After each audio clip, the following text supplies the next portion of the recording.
following is a production of DallasCowboys.com and the Dallas Cowboys Football Club. How about them Cowboys?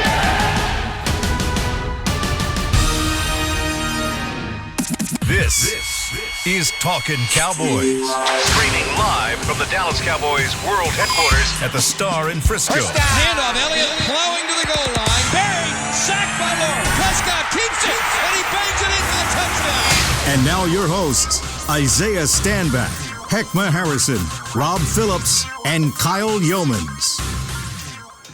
It's a wonderful Thursday edition of Talkin Cowboys here from the SWBC Mortgage Studios at the Star in Frisco. Welcome in for the next 45 minutes. We break things down with this Dallas Cowboys organization, and we're going to unleash the beast when it comes to breaking down those Arizona Cardinals as they come to town on Monday Night Football. Glad you're with us here on Talkin Cowboys. Heckma Harrison, Rob Phillips, Isaiah Stanback. I'm Kyle Yeomans, and guys, it's a fun week because I feel like this is the week we finally get to see who this Dallas Cowboys team really is. And I know a lot of fans will immediately kind of say, but what do you mean, Kyle? We have a quote-unquote backup quarterback. I still think that Andy Dalton should be considered a starting quarterback in the NFL, but you have a backup quarterback in for Dak Prescott.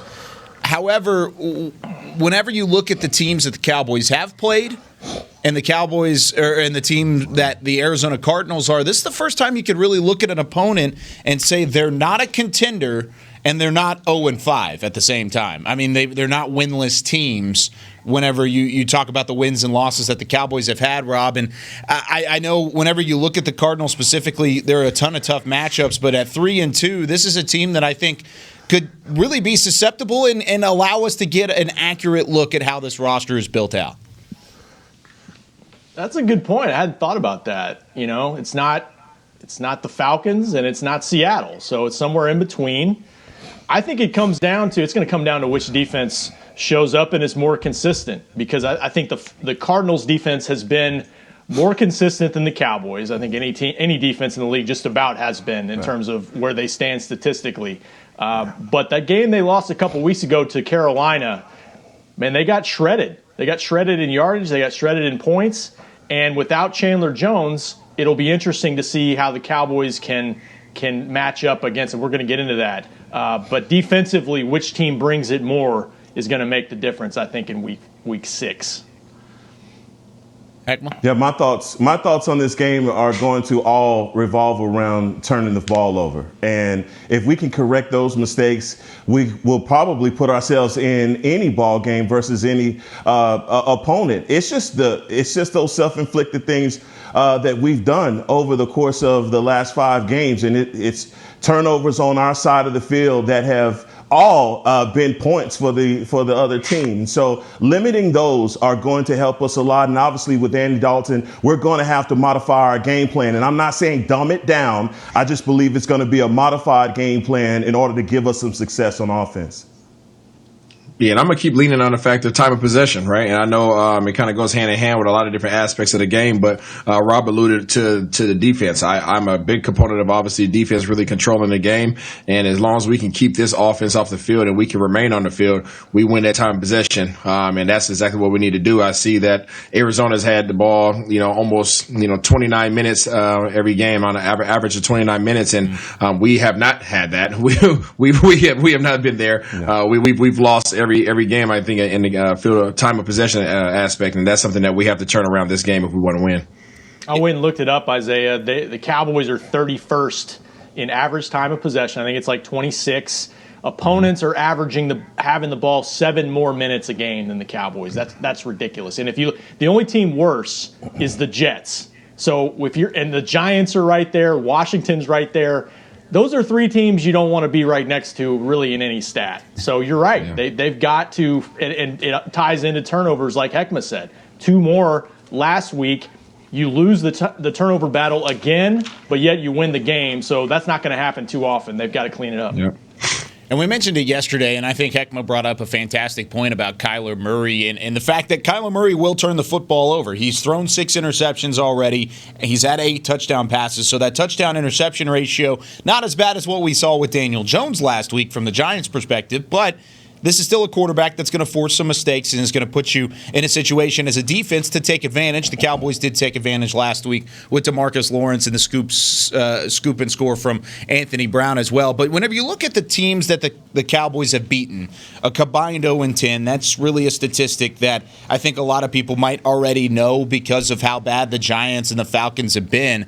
But you look at the teams they've lost to are a combined 13-2 right now. When you talk about the Browns, the Seahawks, and of course the season opener against the Los Angeles Rams. But then the Arizona Cardinals, who come in at 3-2, the teams that they have beaten are a combined 3-12. So, Isaiah, whenever you look at preparation from week to week in the NFL, the saying is, hey, it's our next opponent. It's going to be that same kind of mentality. But whenever you have a team that's coming in that, like Rob said, is somewhere in between a Falcons or a Giants and in between a Seahawks or a Browns, how does that change your week of preparation as a player? It doesn't change it at all. I've never been a real big stat guy. I'm a big believer in, every week it's a new week, right? It's a new opponent, and every team matches up differently against other teams. That's just facts, right? Personnel versus personnel, scheme versus scheme. So, yeah, I could look at my record and say, okay, we lost to the Rams, we lost to the Seahawks, but guess what? We might match up pretty well against the Cardinals, right? It just really comes down to positions of play, and then obviously schemes. So, I don't put much weight on previous records or any of that stuff. You better show up and play every week in this league. The only stat that doesn't ever seem to lie is the turnover battle, to your point. Absolutely. Isaiah. Yep. I think the Cowboys in the last, here's a stat, but it's turnover stat. In the last 20 years, they've had a negative turnover ratio 11 times, and they missed the playoffs 10 out of 11 years. And the only year they didn't miss it, they were they were in position. Actually, when they had a positive turnover ratio, just about every year they made the playoffs. When they didn't, it was those 8-8 years with Garrett when they were right last week of the season trying to win the division. So, maybe with Dalton, maybe they're going, like Heckma said, they're going to try to be a little bit more balanced and try to do some things where they're not putting, and some of it's scoreboard related, but not putting your offense in a position where you're turnover risky. They got to clean that part of it up. I guess the good news is I think the Cardinals are -4 right now on the turnover ratio. Yes. So that's a positive. Yeah, and Kyle, I just wanted to say, it's an old boxing term, styles make fights, and the Cowboys have been looking for that style that matches theirs, that they can have dominance. We thought we were going to have that in the Cleveland game versus their running game, and man, did they show us with their running game.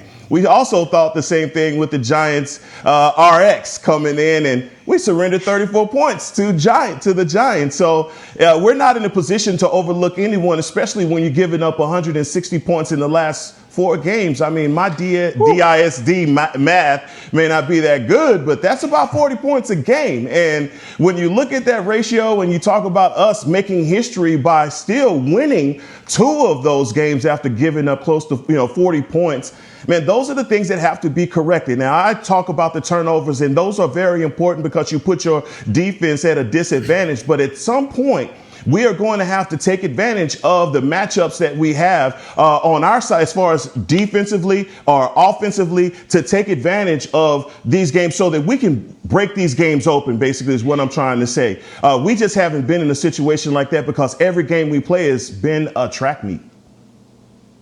It's been a track meet, and I think this one will have an opportunity to be a track meet as well. As today, of course, being Thursday, we're going to break down the Cowboys offense against the Arizona defense. And that Arizona defense, guys, had a huge blow. And I mentioned it yesterday when the breaking news came down as 3-time Pro Bowler, 2-time first-team All-Pro Chandler Jones is out for the season for the Cardinals at linebacker, injured his right arm during the first half of last Sunday's win against the Jets. But whenever you miss a guy like that, this guy who had 19 sacks a year ago, only had 1 sack this year, but he was, once again, just a presence in that front 7 for Arizona. But heck, whenever there's not a guy like that across the line of scrimmage, how much easier does it make it for a guy like Andy Dalton coming in his first week as a starter for the Cowboys?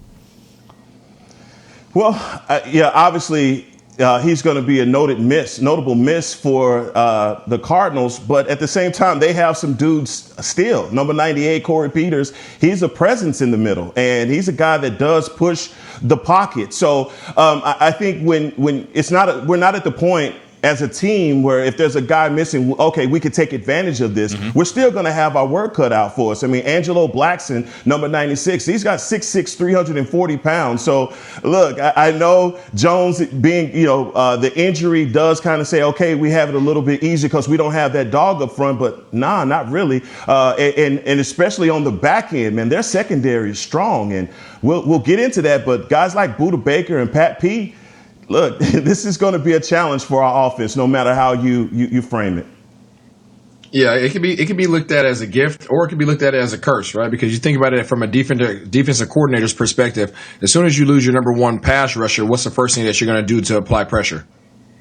You're going to blitz. Blitz, yeah. Right, I'm going to blitz, right? And these guys have the personnel in the secondary in order to blitz and not sacrifice, the ability to cover somebody. So these guys can stay on you man to man. They will get in your face. They will stay in your hip pocket the entire route and force a very contested catch. So with that being the case, if I'm a defensive coordinator, okay, my guys can cover. So guess what? I'm going to send them now. I don't have my guy that can bring pressure just on that one side. So now I'm sending my dogs.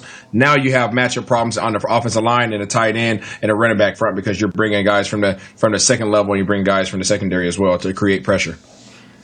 Yeah, it'll be interesting to see how they adjust without Chandler Jones because they've got Zach Allen there as a down lineman, but maybe he could switch into more of that outside role. Yeah. Hassan Reddick.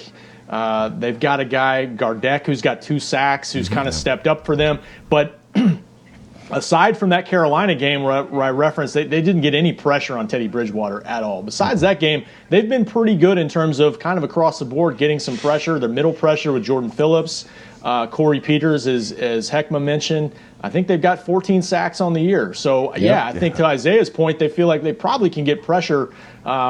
They could be selective with their blitzes, but they might be able to, hold things down where they don't have to sacrifice their secondary on the back end or trust those guys to do that without having to give them help back there.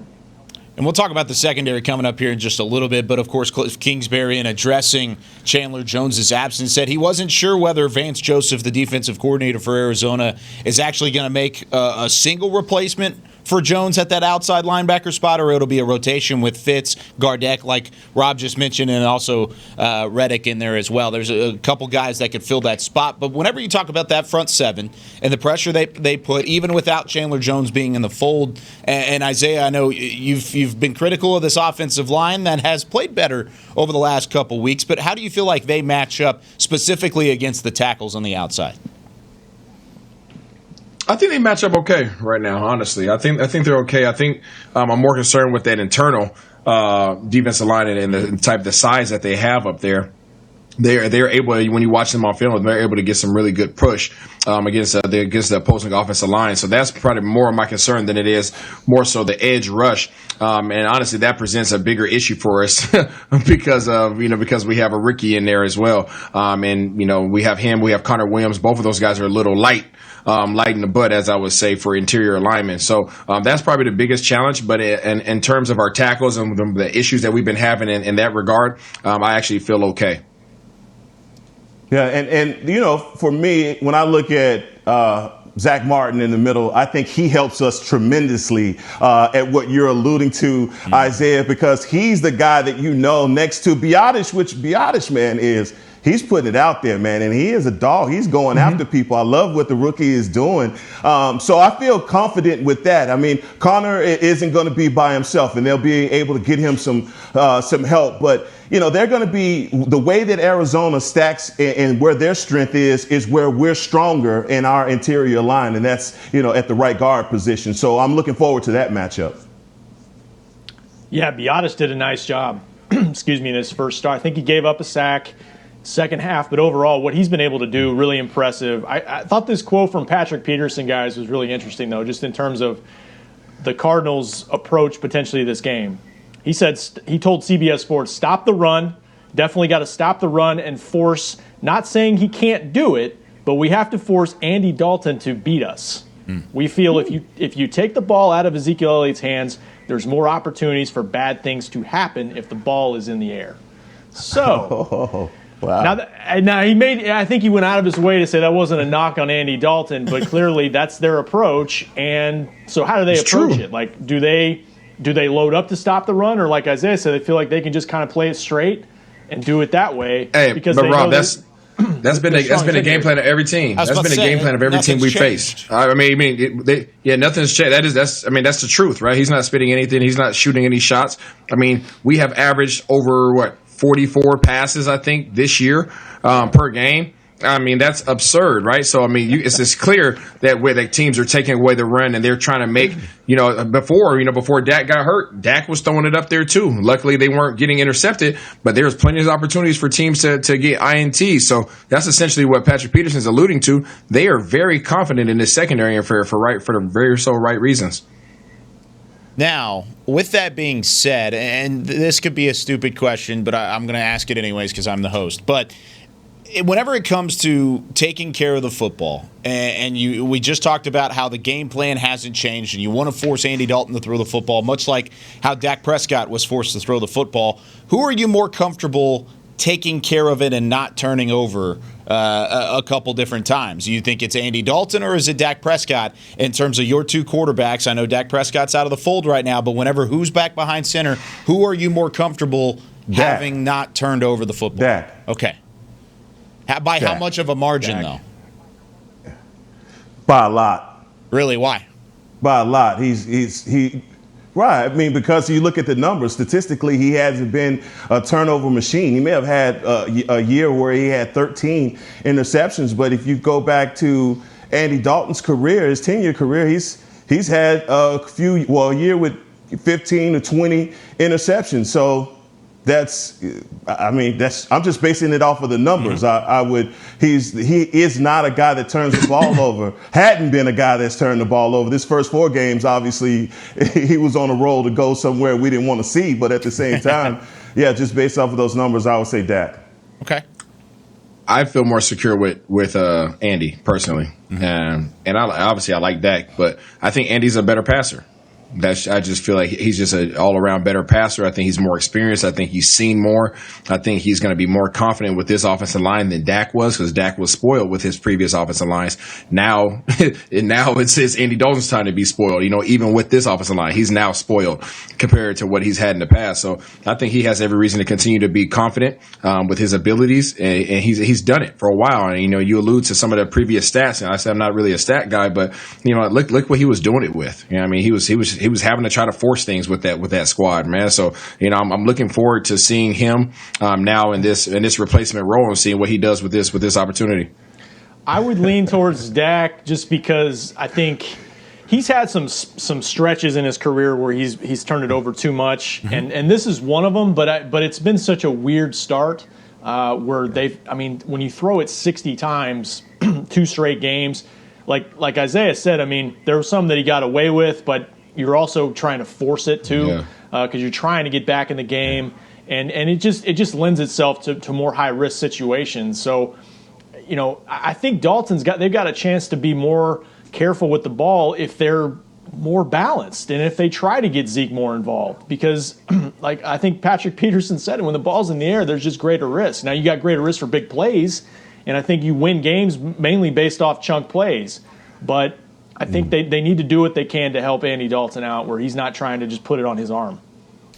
And I agree with Heckma in the fact of it being interception-wise. I think Dak Prescott was probably a little bit more conservative in the throws that he was willing to make. Andy Dalton's going to take some shots. He's going to take shots downfield. We saw that even in the game-winning drive that he had with Michael Gallup. You're going to see the ball pushed downfield a little bit more with Andy Dalton, but it's something that I think is notable. Dak Prescott in his 5 seasons, or I guess 4 1/4 seasons, 34 fumbles. Andy Dalton in 9 career years has 57. So just a couple more in about 4 pretty much 5 more years than Dak Prescott overall fumbling the football. That's not a stat that's brought up with quarterbacks a whole lot, but I think it does pay dividends in terms of holding onto the football and being ball secure whenever it comes to the table. We're going to step aside. When we come back, we're going to talk about this secondary. How can the Cowboys wide receivers take advantage of Budda Baker and Patrick Peterson being on the other side? And is Patrick Peterson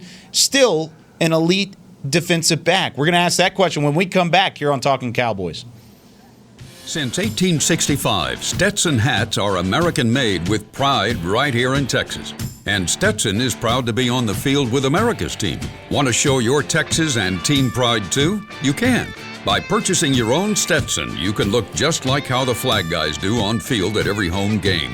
Stetson hats, the official crown of all self-respecting Cowboys and your favorite football team. Get yours today at shop.dallascowboys.com or at stetson.com.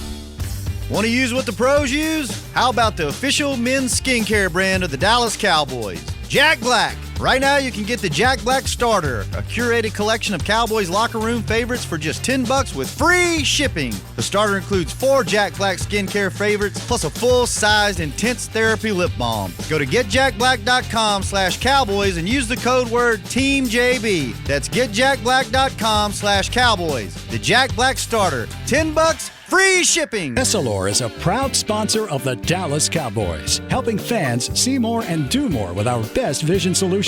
Our lens technologies reveal a world more beautiful than you can imagine. For a limited time, get the Essilor Next Gen offer. When you buy the latest generation of Transitions lenses with select Essilor lenses, you can choose a second pair of clear lenses for free with qualifying frame purchases. Restrictions apply. Find a participating eye care professional by visiting EssilorUSA.com. Essilor. See more, do more. We're back with a tasty treat that's sweeping airwaves and taste buds. It's new Dr. Pepper and Cream Soda. Let's take a listen. Dr. Pepper and Cream Soda's here. A new combo that's music to my ears, okay. Let's play. Cream Soda and Dr. Pepper time. Pour it in a glass of ice. Ah, music to my ears and mouth. New Dr. Pepper and Cream Soda. A delicious duet. Back to Talkin Cowboys. Second segment here of Talkin Cowboys here on a beautiful Thursday. Glad you're with us on DallasCowboys.com and all of our various streaming platforms. Isaiah Stanback, our resident Super Bowl champion, Cowboys insider Rob Phillips, and the great Heckma Harrison. I'm Kyle Yeomans, and we were just kind of getting into the debate of Dak Prescott, or Andy Dalton, who takes care of the football better as a quarterback, as a starter in this league. And really, I think we were pretty split on who we trust more with the football. And Isaiah, you made a statement in the middle of the break that Rob especially found interesting. I found it interesting as well. But what was that statement that you made about Andy Dalton? I was just saying that I feel like Andy Dalton he protects the ball better. Okay. He's just a better protector of the ball in my opinion. I think that he's more conscious and of the ball, and that might have been from all his time in Cincinnati where they just couldn't afford to turn the ball over that much. I don't know, but he's better in the pocket with the ball. You see him; he has, as CB mentioned, he keeps both hands on the ball versus Dak has one hand on the ball. It's just he's more technically sound than Dak, and that again, that's no shots. He's been around longer, right? So he should be more technically sound than Dak.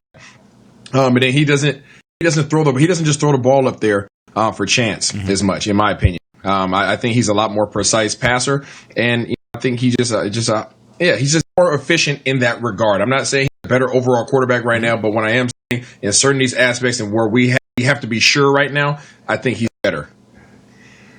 It's kind of where Go I think Heckma's ready to ride. I was going to let it. Do you want this window here, Heckma? What you got? No, you know what? I'm trying to let this breathe because I feel as though the backup always gets all the love, right? Because he's the guy you hadn't seen. Isaiah.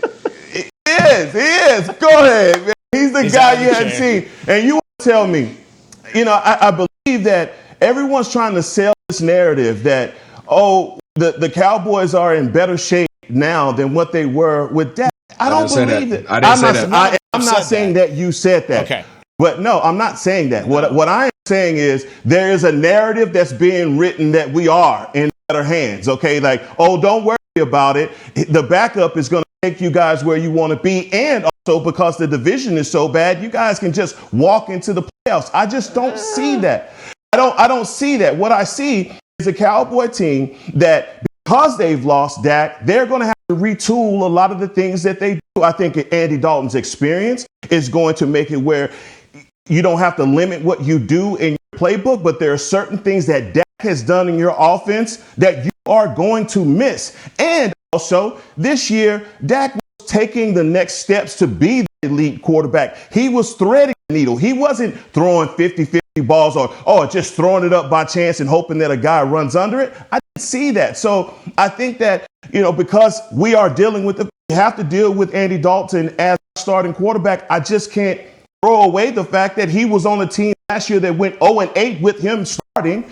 They brought in another quarterback that failed miserably, and he ended up coming back. But that was the reason why the Cincinnati Bengals had the number 1 pick in the draft. So if we're going to keep it real, let's keep it all the way real. And don't tell me that, we're in good hands. No, we have some things that we have to change too. Let's go. Absolutely. Let's freaking. Bob, you want to hop in real quick before I go ham? Heckma. Let's go. No, he unleashed the beast, man. I'm about to unleash the beast.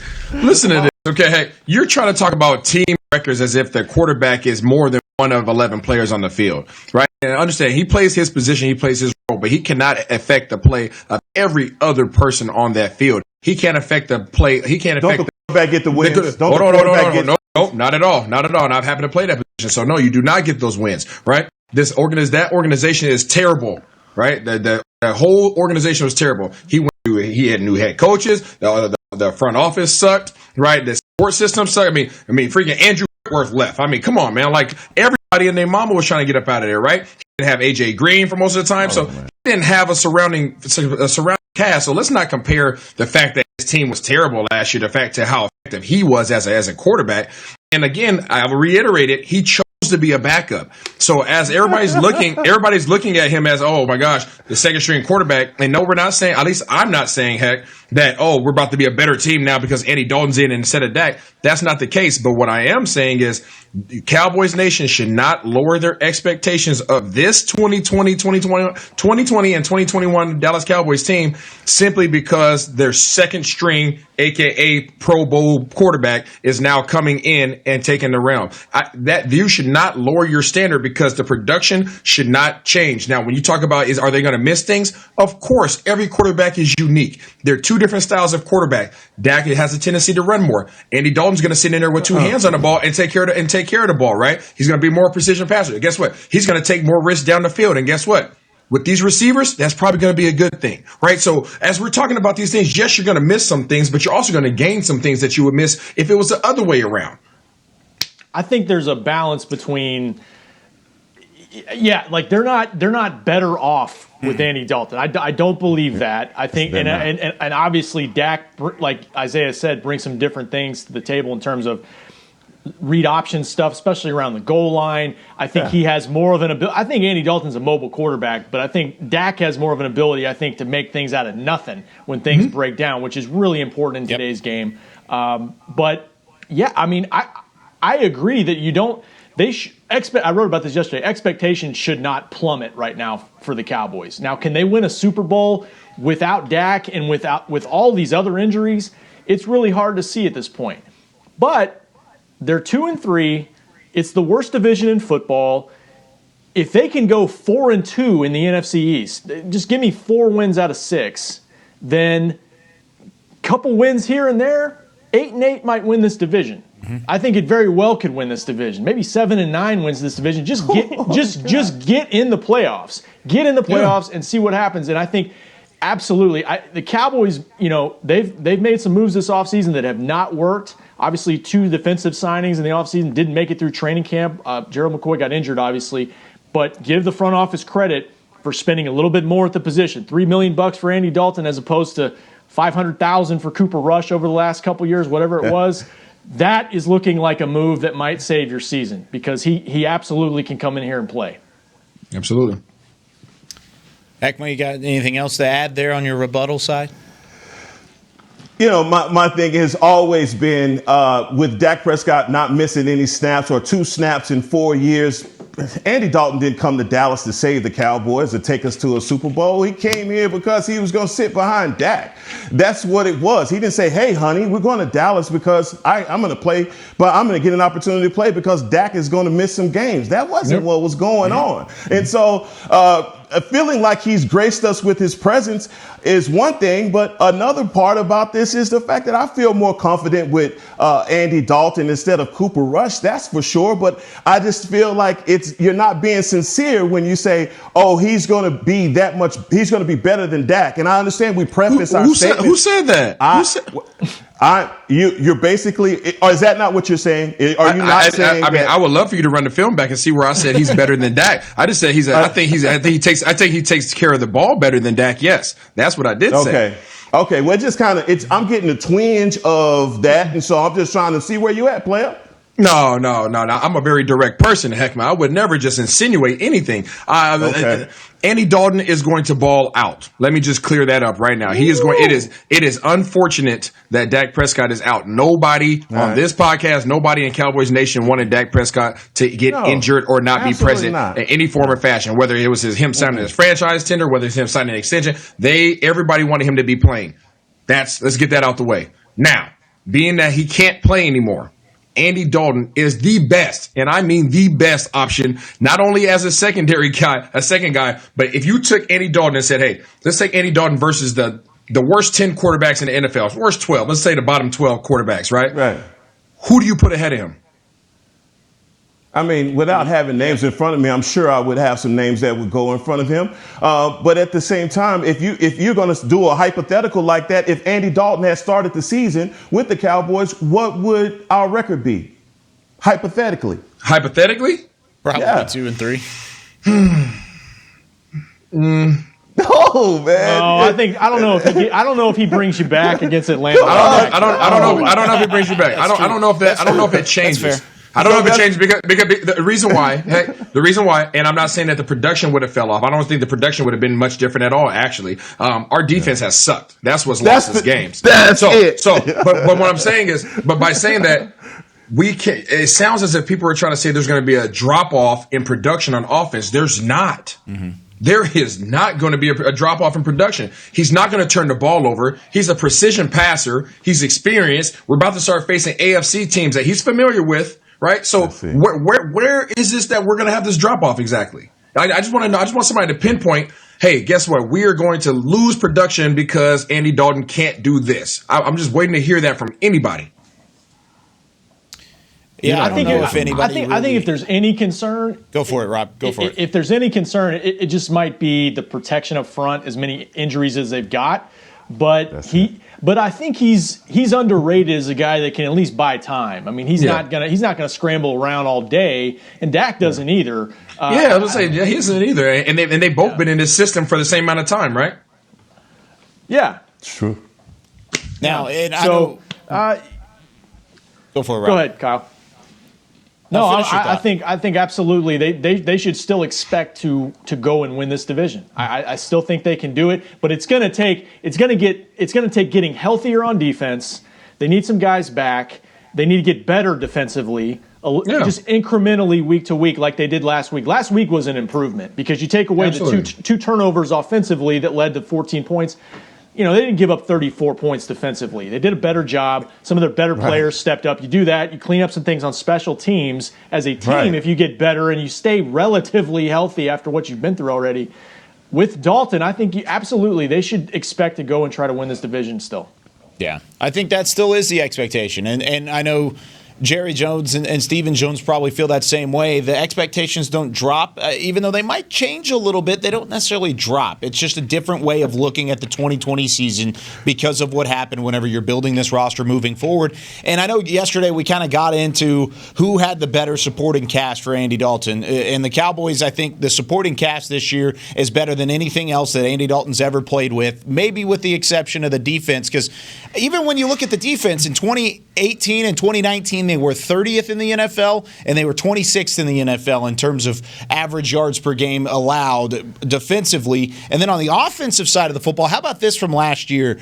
In terms of support for Andy Dalton. The leading rusher for Cincinnati last year didn't hit triple digits until the 9th week of the season whenever they started their 0-8 run. 21 yards in game 1, 17 in game 2, 60, 62, 93, finally 17. Then Dalton himself was the leading rusher in week 7, and then 66 in week 8 when Mixon had 2 yards as well. So I think overall, you look at the supporting cast around Andy Dalton, the production might be there for him. Finally, as a quarterback, he's going to get a chance and an audition to go start elsewhere. I still think Dak Prescott is your quarterback of the future in Dallas. He's still going to be here. I believe the Jones family is still right there. Nobody's trying to get rid of Dak Prescott. But for 2020, you have to deal with Andy Dalton, and I think he's going to bring it to the table, just like how Isaiah was talking about earlier. When we come back, I teased it earlier, but Patrick Peterson, is he a top-level defensive back? We didn't get to it in that segment. I promise we'll get to it when we come back here on Talkin Isaiah's Cowboys. fault.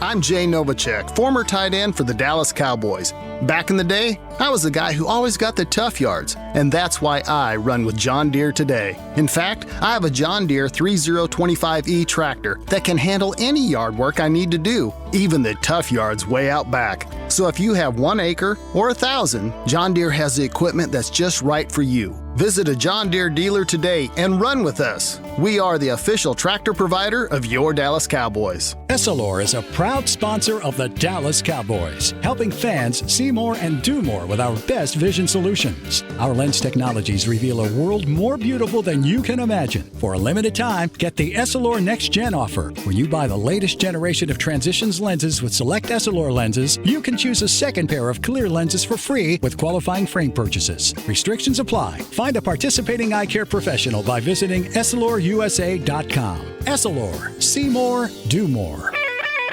We're back with a tasty treat that's sweeping airwaves and taste buds. It's new Dr. Pepper and Cream Soda. Let's take a listen. Dr. Pepper and Cream Soda's here. A new combo that's music to my ears, okay. Let's play.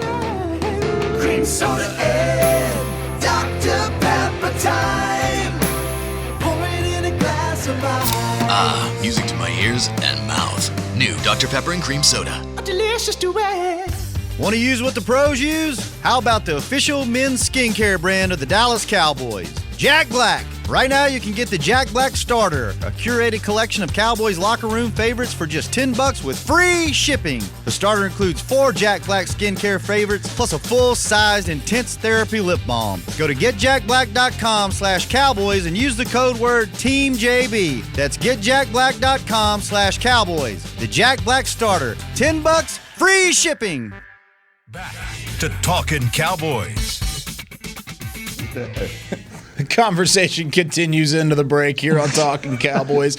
Just like always, get the ultimate fan experience for the ultimate Dallas Cowboys fan. Join Dallas Cowboys United, presented by Globe Life, starting at just $20. Visit DallasCowboys.com/United for just the price of really a nice meal for you and a meal for two, a solid meal for two. $20. Get involved with Dallas Cowboys United, as always, presented by Globe Life. We're talking Cowboys. We've got about 8 minutes left, and I don't know if 8 minutes is enough to hold us from unleashing the beast here and saying it with our chest before Say It With Your Chest Friday. But we're going to try our best and try and do so. But I keep bringing this up from a Patrick Peterson perspective, and I know, Isaiah, you have a ton of respect, as does the rest of the league, really, in the NFL. A ton of respect for Patrick Peterson, of course, a 10-year veteran and one of the best corners, best defensive backs in all of football. But my question to you this year, he's only had 10 tackles. He's had that 1 interception.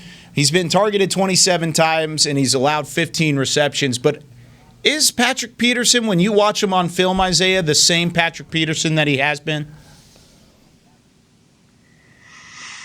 I don't know if I can say he's the same. He might have looked like he lost a step. But he's still poised, man. That dude's still poised. He's still confident. There's just a calming just peace about DBs who are experienced, and when I used to play against, Darrelle Revis, and when I was playing for New England, I mean, he was just chill, right? There's some guys you can get to move off their mark and you can see they're a little jittery. And then there are some guys that are just so relaxed. And it's just like, it doesn't matter what you do. Like, they're just moving like poetry, and that's what Patrick Peterson does, right? And it helps on their side that they have two University of Washington, UW guys playing in the secondary with them, and I just got to throw that out there. And Byron Murphy and Buda Baker, so those guys are coming along too. But no, I mean, Patrick Peterson is, he's still that guy. He's still to be respected in this league. Obviously there's younger guys that have, stepped up. I feel like there's always somebody every year that just comes out and they're the big deal of that year. And then like a year or two later, they kind of fade to the black, right? But they're still those dudes. They're just not out in the front. This is still one of those guys. Don't disrespect him because he's going to test all of our receivers who decide to step out in front of him. And I love Pat Pete, man. I've been a big fan of his since LSU. But, he's the closest thing, in my opinion, to Deion Sanders, just as far as his ability to lock down a side of the field. Pat P is amazing. Mm-hmm. And look, Father Time is undefeated. But still, don't test him. Yeah, for real. He still is going to play in close quarters with any receiver that comes out to his side. And he has everybody playing like that. They play close to the line of scrimmage, which I think is going to be an advantage for the Dallas Cowboys receivers who have been given a lot of cushion. Yes, when you talk about your UW guy and Buda Baker, I love the way that he plays, man. Buda Baker is, obviously with them knowing that they're going to have to stop Zeke, look for Buda Baker to be down in the box because he is a short fire tackler at the line of scrimmage. He comes on the blitz. He's just a guy that you're going to see 32 moving all over the field. But I think if they take that approach with us on offense, I think that is what's going to give Andy Dalton the most amount of success because of his AFC North, what he has coming from the AFC North, but his ability to find receivers quickly. And so that experience is going to pay out for him in this game, hopefully. Yeah, I don't know if he's, Peterson has dipped significantly in his production. I know he's taken some criticism. I know he has said, nobody's really tested me outside the numbers. They've tested me inside and on crossing routes and things like that. But Heckma's right. Like Buda Baker getting him back last week from that thumb injury, he changes them because he's great on the back end. He had a sack last week. He's going to line up in different places. He's going to help shore up your secondary. I'm interested to see what happens though, because I don't think, we talked about Ramsey in week 1 and how Ramsey's going to take away Amari Cooper, and Cooper still had 10 catches. So I think you still run your offense. I still think you run your routes and you try to get all your receivers involved, depending on how they're playing you defensively. So I don't think it's a situation where they're going to take away one side of the field. I think they're still going to try to get Amari going. I thought it was interesting, though, that Amari only had like 40-something snaps in the game. They're really trying, and he's not apparently dealing with an injury that's showing up on the injury report. So they're trying to get all their receivers involved. And we talked about that long drive where it was run heavy. That was Ced Wilson, Michael Gallup, and Noah Brown. Noah Brown. So, they trust all of their receivers, especially some of their blocking ability too. But we'll see. It's a good secondary overall they're facing this week. Yeah, it is. I really do like Buda Baker a lot. Just kind of talking about your UW guy. I mean, this is a guy who's a little bit undersized. I mean, he's 5'10", 195 pounds. He looks like he would normally be in a high school in terms of the roster and the height and weight, but this guy plays fierce. He's one of the best young safeties in the game, and I really do like him a lot. And I think whenever you bring him up and put him in the box, my one worry is if Ezekiel Elliott gets to the next level, Isaiah, do you think Baker has enough juice to go up against Zeke whenever – we've seen Zeke a couple times. He's had those angry runs. He's had those trucks. But can Buda Baker be a guy to bring him down one-on-one? I mean, the only person that can really come up and lay the hit on freaking Ezekiel Elliott is two guys. Cam Chancellor, he's retired, and freaking Sean Taylor, who's not with us anymore. There's only two guys that can come up and lay hits. Yeah, exactly. That come up and lay a hit on Zeke. So if he gets up to that level and he has any steam behind him, anybody's they're gonna get hit stick. They're gonna get trucked. They'll get tackled. They'll still make the tackle. But I don't see nobody just blowing up Zeke when he has that kind of momentum. I would throw Derrick Henry Henry in there if Derrick Henry decided to ever play linebacker. What defense? The other night. But other than that, oh my God. Here's a name though, guys. Dalton Schultz. Dalton Schultz may have the ability to have a really big game just based off of the way that they're going to align to stop the run. So I'm looking for Dalton Schultz to be someone that gets some advantages against strong safeties and linebackers. And this is the game for him to do that, especially with them trying to limit and take away some of the things that we do offensively. I'm really looking forward to seeing our receivers get off this press coverage, and that includes Schultz too. I want to see them get off press because we really haven't had to see that much. We really haven't had the opportunity to see them do that much this year. They did a little bit, obviously, what we showed in the film room, but that wasn't even really a real press. These guys are going to have hands on them, and they're going to have to get off the line of scrimmage. And I am really looking forward to seeing, can they do that? And then once the ball's in the air, can they go make the contested catches? Because these aren't no little young whippersnappers they're playing against. These dudes can play. And they can find the ball just as well as our receivers can. Very fundamentally sound secondary for Vance Joseph in that Cardinals defense. And we showed that in film room, Isaiah. Really quickly before we have to sign off here, but who out of the Cowboys receivers has the best chance and will have the most success against press coverage? CeeDee Lamb.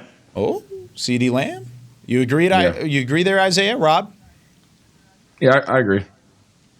Yeah, I think with his quickness off the line of scrimmage, I'll go with CeeDee Lamb. I just wanted to hear his name a couple times in this show. We hadn't talked about him yet. I knew it. I knew it. That's going to do it here for Talking Cowboys. It's been a whole lot of fun over the last 45 minutes. Glad you've been with us. For Heckma Harrison, for Rob Phillips, for Isaiah Stanback. Special thanks to Chris Beam in the back. I'm Kyle Yeoman saying so long from the Star in Frisco. We'll see you tomorrow for Say It With Your Chest Friday. This has been a production of DallasCowboys.com and the Dallas Cowboys Football Club. How about this, Cowboys? Yeah!